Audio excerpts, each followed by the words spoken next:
আসসালামু আলাইকুম ভিউয়ার্স।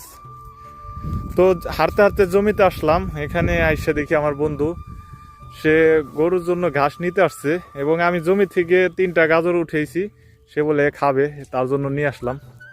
এবছরে কি গাজর খাইছোস আগে পরে? এবছর এখনো খাইনি। ফলন কেমন হয়েছে, কোন ক্ষেত বিক্রি হয়েছে না হয়েছে না যায় না, তো আর কোনো ক্ষেত উঠানো যায় না কোনো ক্ষেত থেকে, এজন্য আর কি।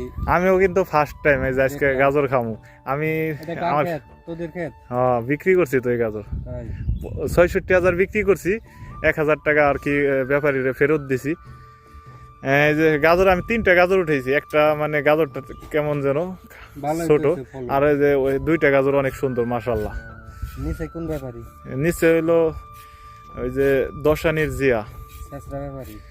যে এখন ব্যাপারী সবাই চেষ্টা, সবাই ভালো, এখন টাকা দিলে ভালো, আর যদি ঘোরাঘুরি করে এই যে গাজর বিক্রি করছে তাহলে চেষ্টা বলুন। আচ্ছা, হ্যাঁ। সবাই সবাই ভালো থাকবেন।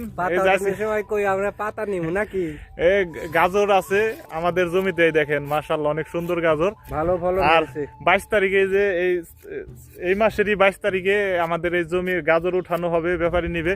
যারা গরুর ঘাস নিবেন দাওয়াত, তাদের জন্য দাওয়াত। 22 তারিখে গাজর উঠানো হবে, দাওয়াত রইল। ধন্যবাদ। আপনারা পাতা নিতে আসবেন। দেখছা।